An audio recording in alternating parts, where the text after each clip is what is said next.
Hi guys, welcome to Karthik diaries.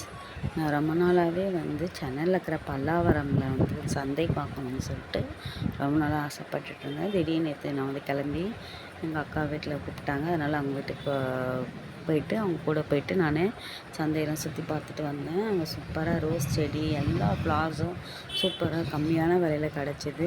நீங்களும் உங்களுக்கு time இருந்தால் அங்கே போய் பார்த்து உங்களுக்கு பிடிச்ச செடிலாம் நீங்கள் வீட்டுக்கு வாங்கிட்டு வரலாம். செம்மையாக இருந்துச்சு. அதுக்கப்புறம் பார்த்தீங்கன்னா எல்லா திங்ஸுமே அங்கே இருந்துச்சு. ஆனால் வெயில்ஸ் ஓவராக இருந்துச்சு. அதனால் என்னால் ரொம்ப அதெல்லாம் பார்க்க முடியல. ஓரளவுக்கு தான் பார்க்க முடிஞ்சுது. ஆனால் ரேட் பார்த்திங்கன்னா பாண்டிச்சேரி எங்கள் ஊரை கம்பேர் பண்ணும்போது ஒரே இதுவாக தான் எனக்கு தெரிஞ்சுது. மற்றபடி எனக்கு ஒன்றும் பெருசாக தெரியல. ஆனால் எல்லாமே சூப்பராக இருந்துச்சு. அவ்வளோ பெரிய மார்க்கெட் நான் இப்போ தான் ஃபர்ஸ்ட் டைமாக பார்த்தேன். உங்களுக்கு பிடிச்சிருந்தா என்னோடய வீடியோஸ் லைக் பண்ணுங்கள், ஷேர் பண்ணுங்கள், கமெண்ட் பண்ணுங்கள். Thank you to all.